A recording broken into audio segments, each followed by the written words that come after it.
Assalamualaikum warahmatullahi wabarakatuh.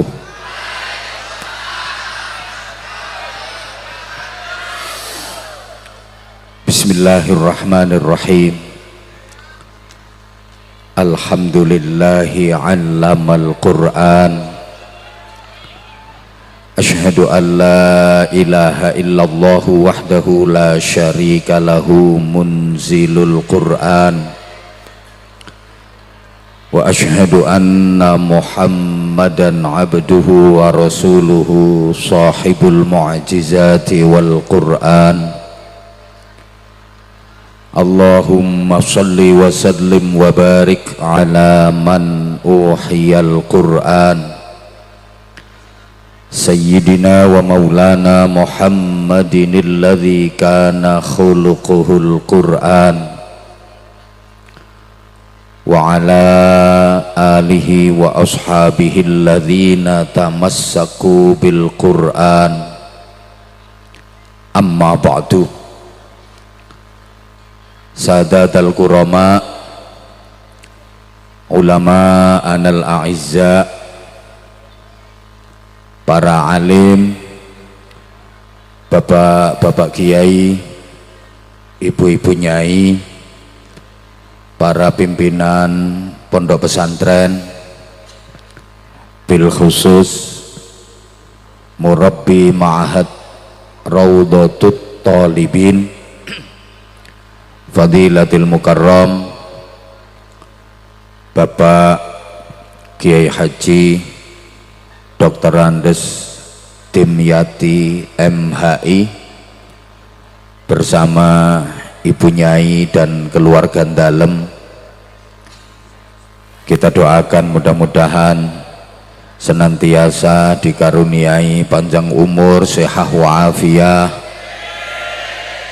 dikaruniai kemampuan, kesabaran, keikhlasan, keistiqomahan dan kekuatan zahiran wa batinan untuk terus mengembangkan pesantren Raudhatut Thalibin menuju maslahah, manfaah dan barokah untuk umat. Amin Allahumma amin.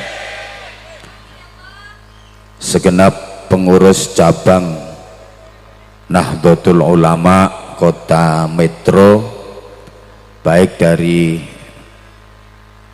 Mustasyar, Syuriah, Tanfidiyah, kelembagaan berikut banom-banomnya yang dimuliakan, hadir juga Pak Rektor, Sadatuz Zu'ama, pejabat pemerintah baik sipil, TNI maupun Polri dalam semua tingkatan bersama jajarannya yang kita hormati, Bapak dan Ibu wali santri dari semua jenjang mulai RA, SD, MTS, MA, semuanya yang kita hormati, spesial adik-adik santri putra dan santri putri pondok pesantren Raudhatut Thalibin, khususnya wisudawiyin wal wisudawiyat yang kita cintai, yang kita banggakan. Panitia dibantu sahabat-sahabat Banser yang luar biasa, gagah-gagah, keren-keren, semangat-semangat. Terima kasih sahabat-sahabat Banser, karena saya dikempit oleh sahabat-sahabat Banser sehingga saya aman dari cetotan rondo-rondo.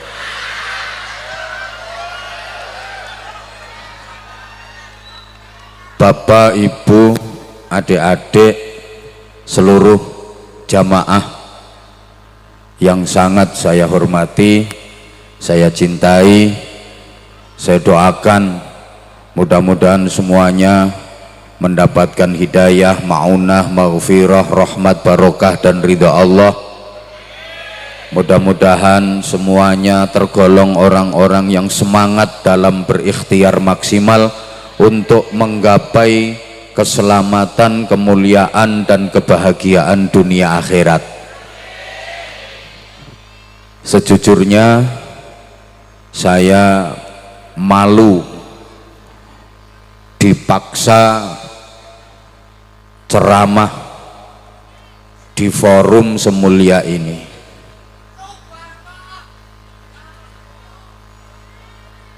Dipaksa untuk memberikan ceramah dalam acara wisuda khatmil Quran bil ghaib 30 juz dan wisuda khataman Alfiyah Ibnu Malik, apalagi tadi disebut sebagai mau'idhah hasanah. Saya takut nanti bukannya mau'idhah hasanah malah maido ke sana. Kenapa saya malu?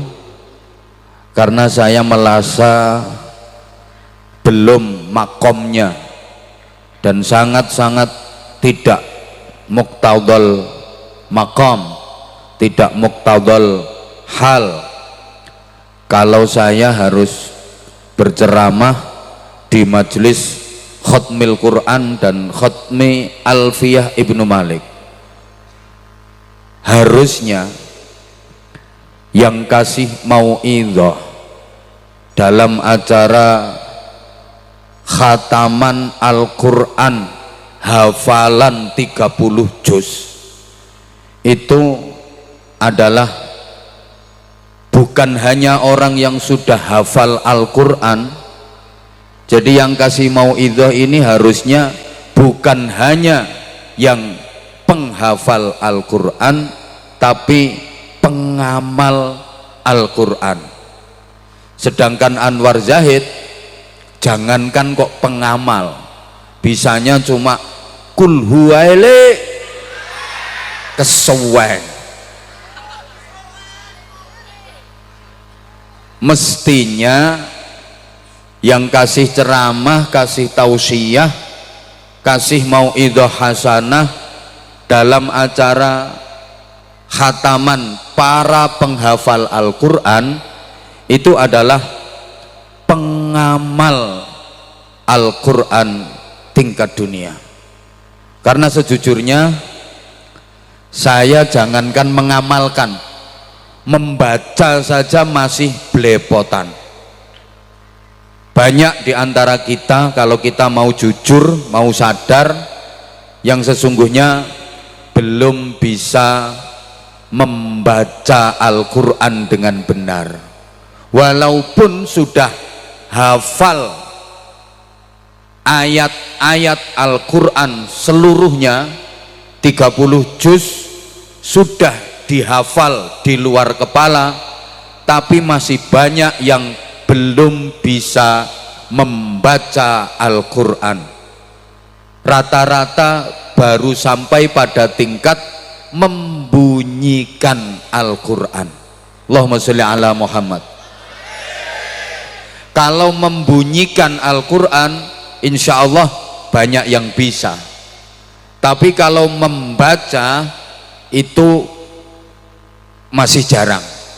Apa bedanya membaca dengan membunyikan? Jelas beda. Kalau membaca itu ngunekno, kalau kalau membaca itu ya membaca, moco. Kalau membaca itu moco, kalau membunyikan itu ngunekno, kan tidak sama. Membunyikan bahasa Jepangnya ngunekno itu memindah dari tulisan ke ucapan. Itu namanya membunyikan.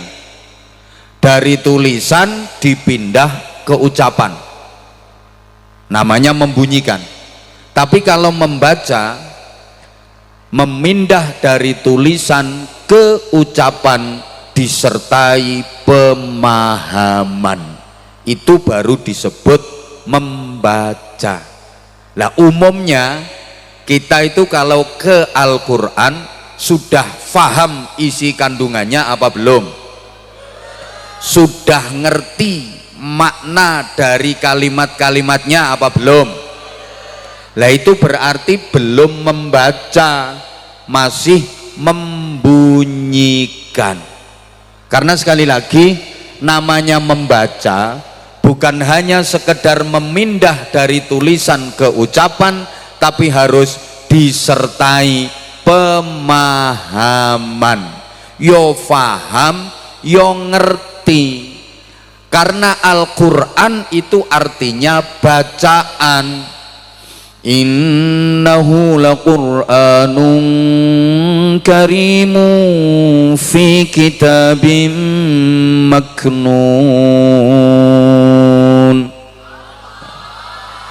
Innahu, sesungguhnya ini, al-hadir dhihnan, laqur'anun, yakti bacaan.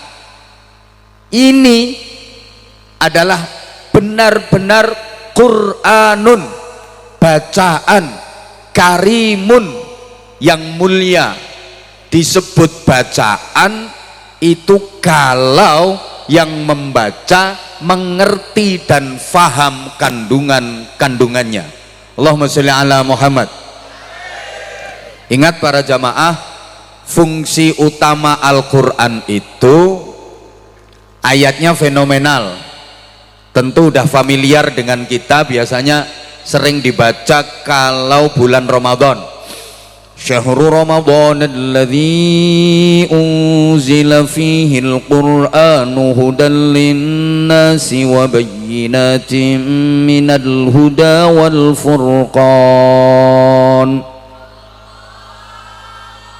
Oke, jadi fungsi utama Al-Quran itu 3. 1, hudan lin-nas, petunjuk bagi manusia, petunjuk global. 2, wabayyinatim minal huda, penjelasan rinci dari petunjuk tadi. 3, wal furqan, pembeda yang benar dari yang salah, yang baik dari yang buruk. Jadi Al-Quran itu fungsinya petunjuk, penjelas, pembeda. Al-Quran adalah landasan ideologis, Al-Quran adalah landasan konstitusional, Al-Quran adalah landasan operasional. Bagi kehidupan kita, Al-Quran itu jadi SOP, standar operasional prosedural. Understand? Lah ngono, gak ngerti ya wis, pokoknya yes, urusannya ben cepet. Ibarat orang nyari alamat, Al-Quran itu semacam Google Maps. Mapes sih lo nera ngerti map. Ibarat berkendara, kalau di mobil Al-Quran itu kayak GPS. Tahu GPS? Singkatannya apa? Banter, salah. Nek sampean ora kenal teknologi ya GPS itu gunakan penduduk setempat. Timbangannya ra paham cetak-cetek ya takon wong. Dipasang di dashboard mobil bukan untuk gengsi tapi sebagai fungsi. Kalau kita nyari alamat, kita tulis dengan tepat, insya Allah nggak akan tersesat, bisa sampai dengan cepat dan tepat. Nah kalau nggak ngerti, kalau nggak paham artinya, kandungannya, nggak ngerti, nggak paham, itu nggak disebut membaca. Kenapa? Karena belum berfungsi sebagai penjelas, petunjuk, pembeda. Allahumma sholli ala Muhammad. Membunyikan belum membaca itu dapat pahala, tapi nggak dapat hidayah. Pahalanya dapat, bukan per ayat, bukan per kalimah, bukan per lafat, tapi per huruf. Pahala nek sampean ngarani maca Quran dapat pahala, tapi belum dapat hidayah, nggak dapat petunjuk.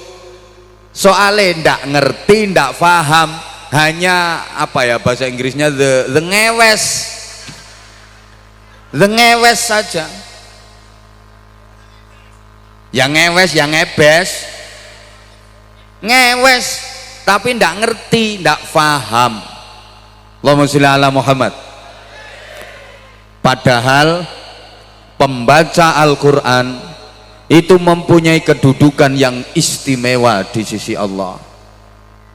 Saya hanya ikut mendoakan semoga adik-adik yang sudah khatam hafalan 30 juz benar-benar bisa menjadi pembaca-pembaca Al-Quran yang baik, menjadi qari'in qari'at liqur'anin karim yang baik. Amin Allahumma amin Allahumma. Dan pembaca Al-Quran itu bukan hanya di kalangan manusia saja, ada pembaca Al-Quran di kalangan para malaikat. Malaikat itu juga pada membaca Quran. Ada pembaca Al-Quran hebat di kalangan para malaikat. Ada pembaca Al-Quran tingkat surga. Kok kayaknya kok gak ngerti omongan gue. Oke, saya berdiri bukan karena apa-apa, tapi karena bokong saya geringgingen. Pembaca Al-Quran di kalangan malaikat itu siapa? Ternyata spesialis pembaca Al-Quran di kalangan malaikat itu malaikat Israfil. Sampeyan selama ini mungkin dengernya, oh malaikat Israfil itu tukang nyebul sangkakala, ana sing ngarani trompet. Lah ya gambarannya kan kayak trompet itu kalau sudah disebul, kalau udah ditiup, kiamat. Saya pernah ditanya, katanya malaikat Israfil itu tugasnya niup trompet. Ya, tak jawab ya. Dia nanya lagi, katanya kalau trompetnya ditiup itu kiamat. Ya. Lah sekarang udah ditiup apa belum? Tak jawab belum. Belum. Soalnya kalau ditiup berarti kiamat. Tapi tak omongi wonge, memang belum ditiup tapi wis dimut. Iya, wis dimut. Allah lebih dulu menciptakan sur sangkakala itu daripada malaikat Israfilnya. Jadi sangkakala, trompet udah dibikin duluan, baru malaikat Israfil petugas peniupnya belakangan. Begitu trompetnya udah jadi duluan, Israfil diciptakan, terus didhawuhi karo Gusti Allah, Israfil, dalem tugasmu nyebul iki, nyah ndang dimut. Langsung hup, mulai saat itu jangan ditiup dulu, nunggu instruksi, karena kalau kau tiup dunia hancur. Ngono saiki wis ngemut wisan. Makanya sampean ndonga sing akeh, muga-muga malaikat Israfil gak watuk. Soalnya lek Israfil keselek gek watuk Lampung hancur berantakan, Jawa aman.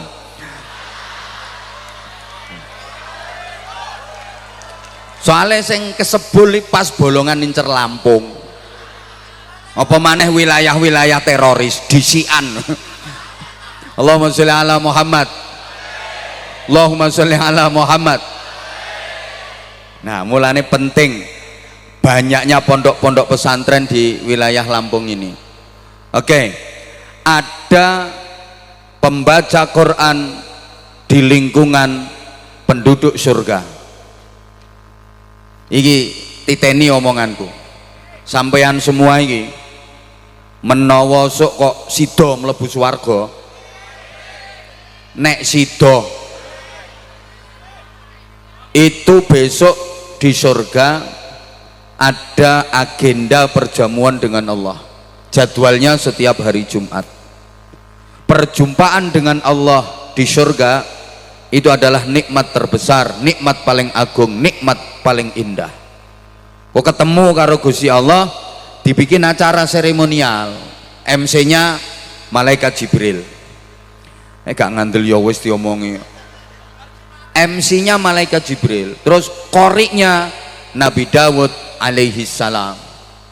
Nanti Nabi Dawud di surga sebagai korik yang dibaca bukan kitab Zabur, meskipun Nabi Dawud dikasih mukjizat kitab suci berupa Zabur, tapi kelak di surga yang dibaca Nabi Dawud bukan kitab Zabur melainkan Al-Quran. Ketika Nabi Dawud melantunkan ayat-ayat Al-Quran, semua takjub, terpana, terkesima, saking merdunya, saking indahnya. Bahkan diceritakan apa saja benda-benda yang ada di sekelilingnya meleleh. Memang Nabi Dawud itu kan punya mukjizat suara.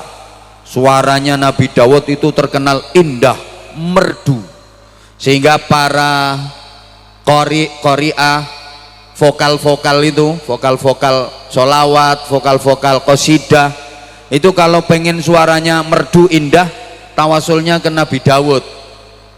Sampai ada doanya untuk mengindahkan suara jadi merdu bagi yang sudah punya modal suara bagus. Allahumma ahsin sauti kama ahsanta ala nabiyyika Dawud alaihi salam. Ya Allah, baguskan suaraku, indahkan suaraku, merdukan suaraku seperti engkau menjadikan bagus, indah dan merdu suaranya Nabi Dawud alaihi salam. Itu banyak dibaca, suaranya bagus, indah, merdu bagi yang sudah punya modal suara bagus. Lah nek suara jebrang-jebrak kaya sing bengok-bengok iku, masih maca donga iki sakake-ake yo panggan jebrak. Allahumma sholli ala Muhammad. Maka kenapa saya geser ke sini untuk menghindari sing bengok-bengok itu. Oke. Nah, kehebatan para pembaca Al-Qur'an itu, coba Nabi bersabda, "Inna lillahi ta'ala ahlun fil ard. Faman yarju liqa Allah falyukrim ahlahu." Sesungguhnya Allah itu punya keluarga di bumi. Keluarga dalam artian majazi, artinya keluarga itu diperhatikan, disayangi, dicintai, dimuliakan. Siapa yang ingin berjumpa dengan Allah dalam keadaan dirahmati, dicintai, maka hendaklah dia memuliakan keluarga-keluarga Allah. Mendengar sabda Nabi ini, para sahabat keheranan, kemudian bertanya, "Halillahi ahlun ya Rasulullah?" Apakah Allah punya keluarga wahai Rasulullah? Nabi menjelaskan, "Na'am, lillahi ahlun fil ard." Ya, Allah punya keluarga di bumi. Manhum, siapa mereka? Ahlullah humul ladzina yaqra'una al-Qur'an ghuduwwan wa 'ashiyya. Mereka orang-orang yang rajin dan ahli membaca Al-Qur'an pagi dan sore. Orang-orang yang rajin baca Al-Qur'an dianggap sebagai keluarga Allah, artinya benar-benar diperhatikan, disayangi, dicintai dan dimuliakan oleh Allah Subhanahu wa ta'ala. Dan Nabi melanjutkan sabdanya dengan bersumpah, "Wallahi man akramahum akramahullah." Demi Allah, siapa saja yang memuliakan para pembaca Al-Qur'an, maka dia akan dimuliakan oleh Allah. Sapa wae gelem mulyakno wong sing ahli maca Quran, maka dia juga akan dimuliakan oleh Allah. Sebaliknya, waman ahanahum ahanahullah. siapa saja yang meremehkan para pembaca Al-Quran, maka dia juga akan diremehkan oleh Allah dunia akhirat. Na'udzubillah min, na'udzubillah min.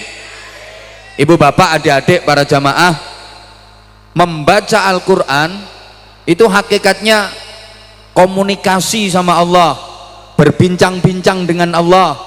Maca Quran iku asline omong-omongan karo Gusti Allah. Man arada ayatakallama ma'allah falyaqra'il Quran.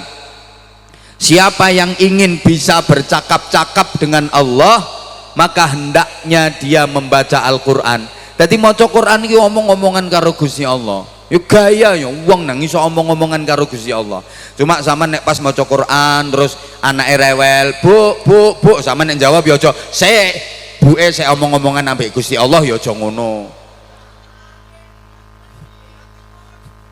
Ya sik buke sik maca Quran. Engko pas menggaya sampean. Tapi nilainya seperti itu. Coba loh, uang ini loh iso omong-omongan karo Pak Camat ngono lho, wis bangga. Aku mau petuk Pak Camat, omong-omongan rodok suwe, tak jaluki rokok barang wong ini. Baru bisa omong-omongan sama Pak Camat itu wis gaya. Apa maneh omong-omongan sama bupati, wali kota, luwih gaya. Apalagi bisa omong-omongan sama gubernur, tambah gaya, mbahas dalan jeglong-jeglong.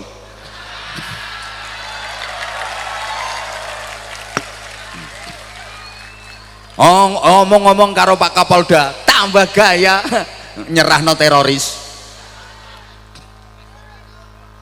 Apa maneh iso omong-omongan karo presiden, wah tambah gaya. Pengenane presiden teko rene apa liwat dalan sing elek ra sida. Wis ngerti kok no TikTok.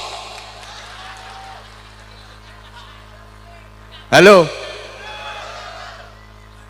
tambah gaya iso omong-omongan karo presiden. Lah iki omong-omongan langsung karo Gusti Allah. Lah orang yang paling sering omong-omongan itu pasti orang dekat, pasti orang dalam.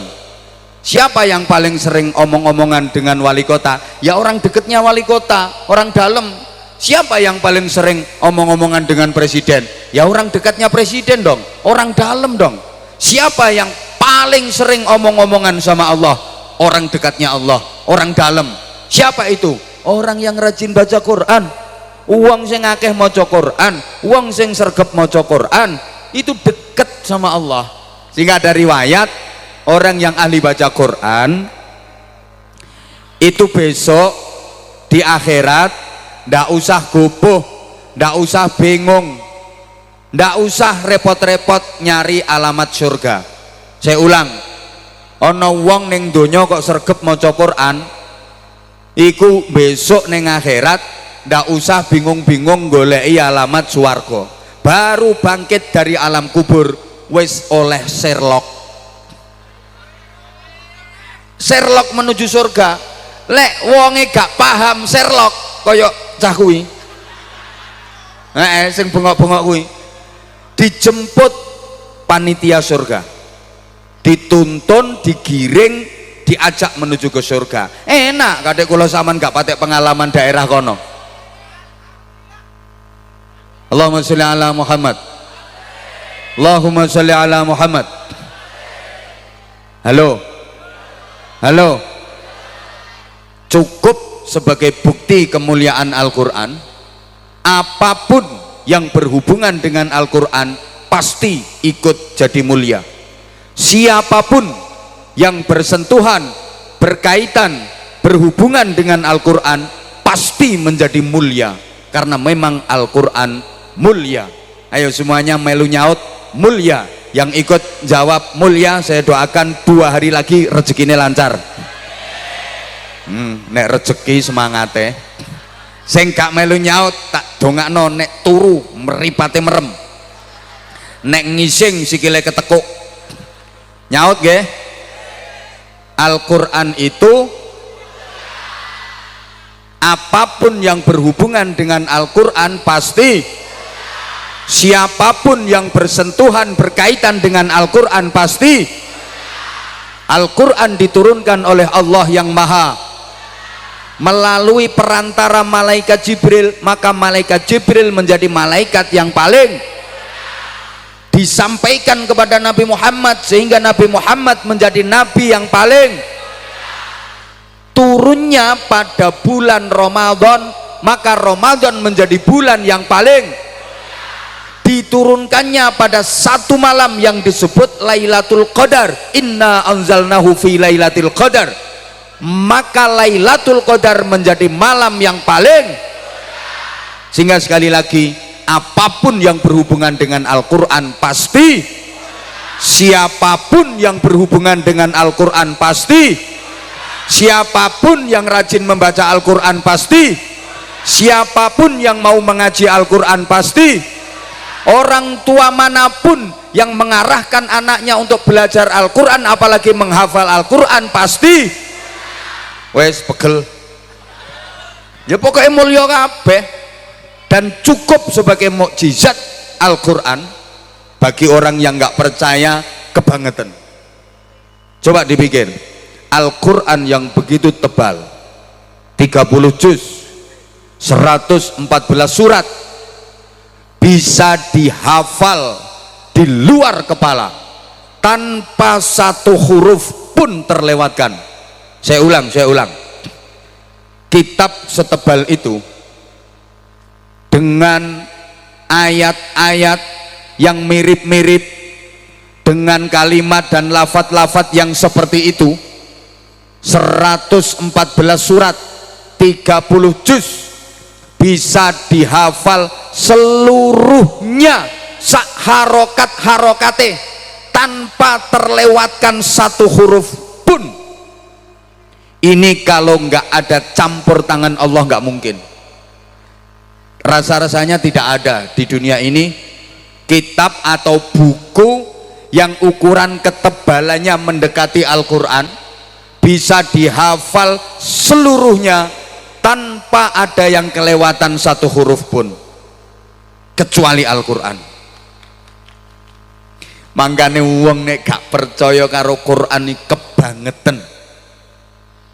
Ayo mungkin sampean tahu ada buku yang tebal, pokoknya ukurannya kurang lebih Al-Quran, bisa dihafal di luar kepala seluruhnya tanpa ada yang terlewatkan satu huruf pun. Gak mungkin ada, tapi Al-Quran bisa. Sehingga di mana-mana banyak diadakan lomba musabaqah hifdzil Quran, lomba hafalan Al-Quran. Maaf, tanpa mengurangi rasa sayang dan hormat saya kepada saudara saya yang non muslim, saya belum pernah mendengar ada lomba hafalan kitab Injil, lomba hafalan kitab Weda, lomba hafalan kitab Tripitaka atau kitab wong Jepang sing agamane Shinto itu punya kitab suci namanya Nihongi Yingiski dan Nahonja. Sampean tak apusi ra ngira ngerti. Mulane aku gawe contoh Jepang ben adoh. Nek contoh trimo tulang bawang mbok parani kok. Sealim-alimnya, sepinter-pinternya saudara kita pemeluk agama lain, nggak ada yang hafal kitab sucinya secara utuh menyeluruh dan satu huruf pun nggak terlewatkan, nggak ada. Tapi nek Quran, masya Allah, anak kecil saja bisa hafal. Banyak anak-anak yang baru 6 tahun 7 tahun sudah hafal 30 juz di luar kepala. Itu anak kecil, apalagi yang besar itu babar pisan. Loh, ini kalau bukan campur tangan Allah nggak mungkin. Makanya wong nggak percaya Quran itu kebangetan.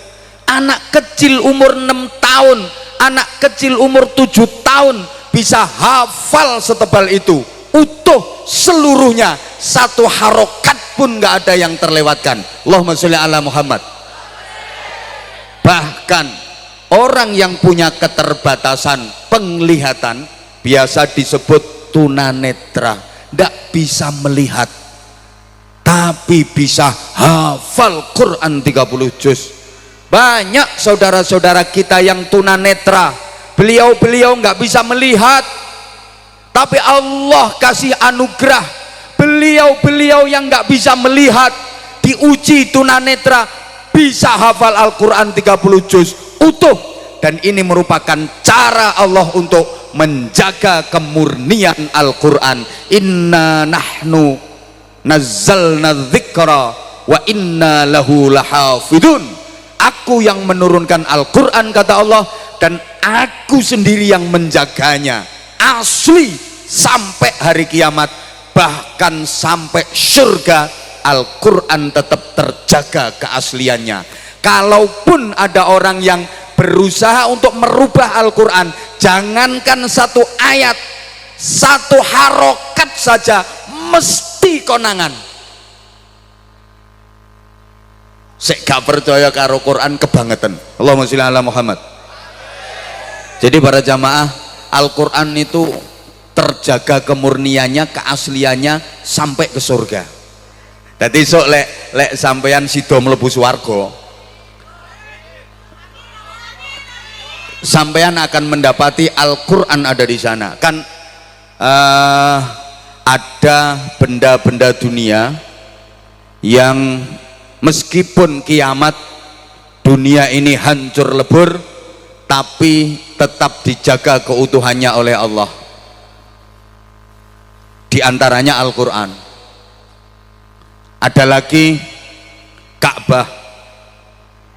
Jadi nanti kalau dunia ini kiamat hancur semuanya, Allah memerintahkan malaikat, malaikat angkat itu Ka'bah, selamatkan. Akhirnya Ka'bah diangkat, terus didekek nang museum swarga. So sama nih so jalan-jalan nonton-nonton museum swarga.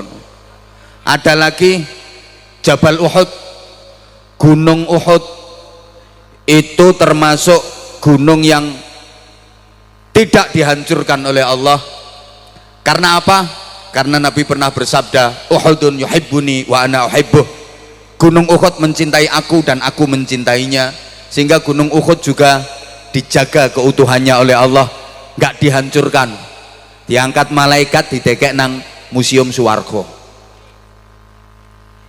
Al-Quran ya iya. Terus ono ya dirimu ini ya ono masih rambut jaji ngono iku. Iku ono sing utuh, apa namanya? Juz'un asliyun minal insan. Juz asli dari manusia.